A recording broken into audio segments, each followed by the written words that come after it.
Lumen nomor 11.789, 14 November 2024.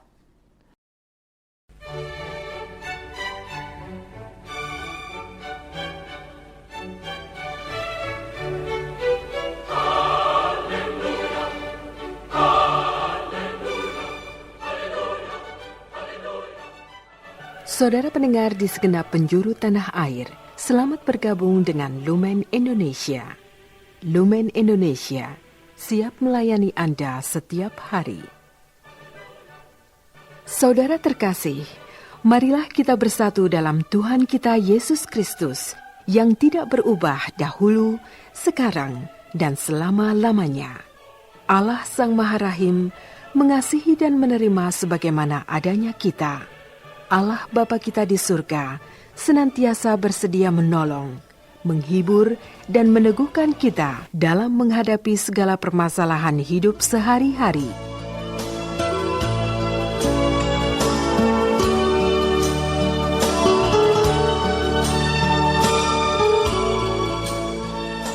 Saudara-saudari, marilah kita mendengarkan renungan dengan judul Kerajaan Allah ada di antara kita.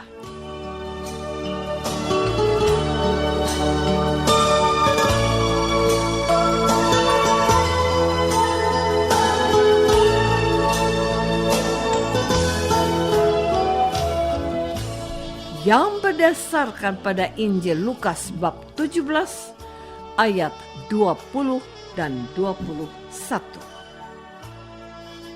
Atas pertanyaan orang-orang Farisi, apabila kerajaan Allah akan datang, Yesus menjawab, katanya, kerajaan Allah datang tanpa tanda-tanda lahiriah, sebab sesungguhnya kerajaan Allah ada di antara kamu.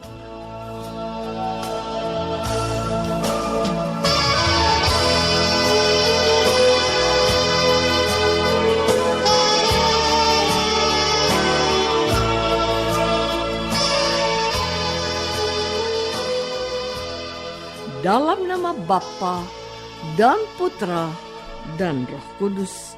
Amin. Saudara-saudari terkasih dalam nama Tuhan Yesus Kristus. Apakah yang sedang dipertanyakan oleh orang-orang Farisi? Mereka menanyakan kapan kerajaan Allah itu datang. Sebelum menjawab, ada baiknya kita memahami apa yang dimaksud dengan kerajaan Allah. Orang-orang Farisi meyakini bahwa kerajaan itu akan memulihkan tahta Daud, mengusir berbagai bangsa yang telah menguasai Israel selama berabad-abad, dan mengangkat Israel ke posisi berkuasa di dunia sebagai bangsa pilihan Tuhan. Tapi Tuhan Yesus tidak mengatakan demikian. Bahkan kehadiran kerajaan Allah itu tidak bisa dilihat secara fisik. Yang tanyakan itu sebenarnya sudah hadir. Monsignor Ratzinger, yang dikenal dengan Paus Benediktus ke-16, menyatakan ada 3 hal dengan maksud kerajaan Allah. Dalam bukunya Yesus of Nazareth, Paus mengatakan bahwa kerajaan Allah itu pertama Yesus sendiri. Karena seperti diajarkan oleh Origenes, Yesus adalah kerajaan Allah yang menjelma menjadi manusia. Kedua, kerajaan Allah ada di dalam hati manusia yang memohon kedatangannya. Ketiga, gereja merupakan perwujudan kerajaan Allah dalam sejarah manusia.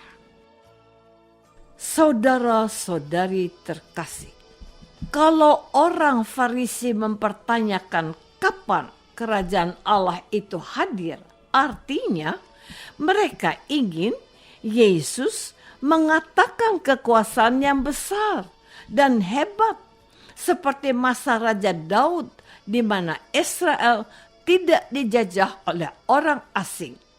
Ya, seperti saat itu Israel dijajah oleh kekaisaran Romawi.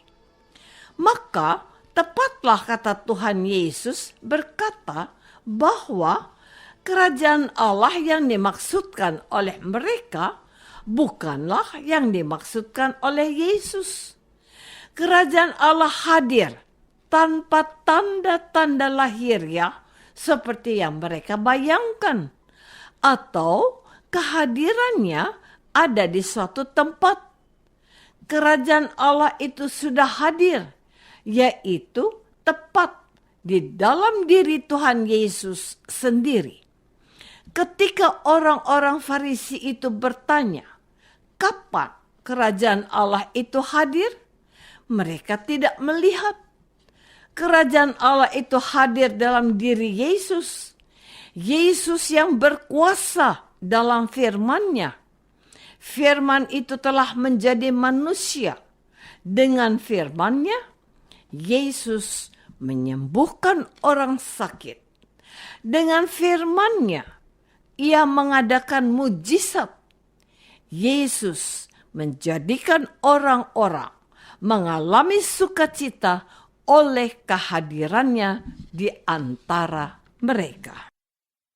Saudara-saudari terkasih, dalam pemahaman Injil sinoptik, yaitu Matius, Markus, dan Lukas, kerajaan Allah merupakan pemerintahan Allah yang telah memasuki zaman ini melalui kehadiran Yesus dan akan menjadi sempurna pada saat kedatangannya untuk kedua kalinya, yaitu pada akhir zaman. Kerajaan Allah itu juga ada di dalam hati manusia. Kehadirannya ditandai oleh kasih, sukacita, dan damai. Setiap orang yang beriman kepada Yesus akan berusaha menghadirkan kasih Allah karena Allah itu adalah kasih. Ubi caritas Deus est. Di mana ada kasih, di situ ada Allah. Dapat kita katakan dan kita sadari bahwa kerajaan Allah adalah situasi di mana semua orang dikasihi oleh Allah, di mana semua orang tidak terpisah oleh jurang antara si kaya dan si miskin. Semua orang dikasihi Allah yang menurunkan hujan dan mendatangkan panas untuk semuanya tanpa ada pembedaan atau pengecualian. Bagi Tuhan, semua orang sama-sama dikasihinya. Kita juga harus berbuat yang sama pada setiap orang yang hidup bersama kita. Fratelli tutti, kita semua adalah saudara, kata Paus Fransiskus. Kerajaan Allah dalam pandangan Sri Paus terungkap dalam misi kunjungannya baru-baru ini ke negara kita, yaitu iman, persaudaraan, dan bela rasa. Dengan iman, Paus menyapa umat Allah agar hidup bersaudara dengan semua orang dan memiliki kepekaan untuk menghadirkan kasih Allah dengan sikap dan tindakan berbela rasa, berbagi dengan semua orang, bersentuhan dengan mereka yang membutuhkan perhatian kita. Saudara-saudari terkasih, kerajaan Allah sudah hadir di antara kita yang mengimani Yesus. Yesus hadir dalam hati kita dalam persekutuan gereja kudus dan menjadikan setiap orang saudara satu bagi yang lain.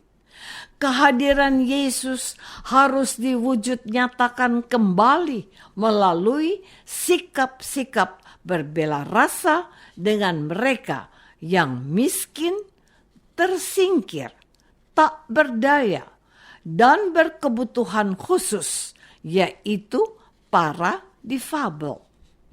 Pertanyaannya sekarang bukan lagi kapan kerajaan Allah itu hadir, melainkan sudahkah kita menghadirkan kerajaan Allah itu dalam kehidupan kita setiap hari?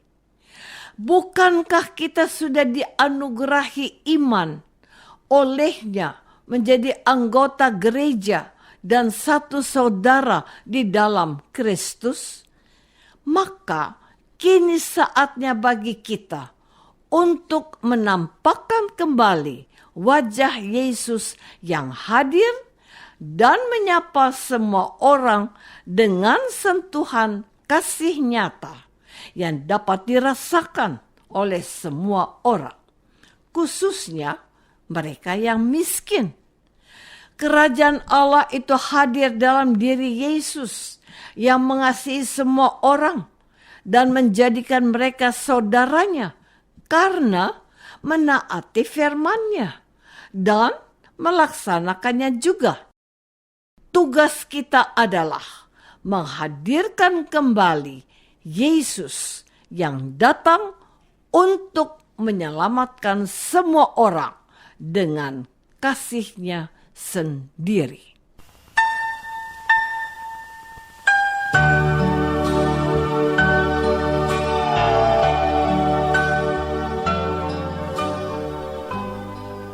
Saudara terkasih, marilah kita masuk dalam saat hening sejenak untuk meresapkan renungan yang baru saja kita dengar bersama dalam kehidupan iman kita masing-masing.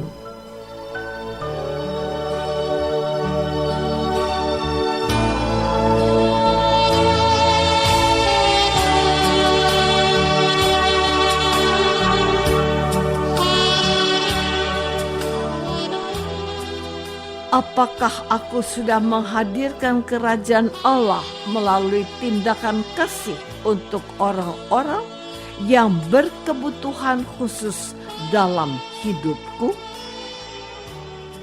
Marilah kita berdoa. Bapa yang Maha Baik, dalam doa Bapa kami mohon, datanglah kerajaan-Mu di atas bumi seperti di dalam surga. Bantulah kami menghadirkannya dengan tindakan kasih yang diajarkan oleh Putra-Mu, Yesus Kristus, Tuhan dan pengantara kami. Amin. Semoga kita semua selalu dinaungi dan dibimbing oleh berkat Allah yang Maha Kuasa. Dalam nama Bapa dan Putra dan Roh Kudus. Amin.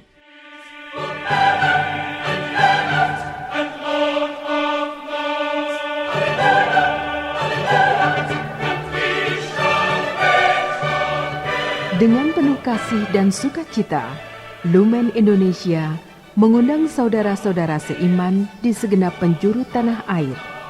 Sekiranya ada tanggapan ataupun saran, kirimkan surat Anda ke Lumen Indonesia. Terima kasih atas perhatian Anda. Sampai berjumpa lagi dengan Lumen Indonesia pada waktu dan gelombang yang sama esok hari.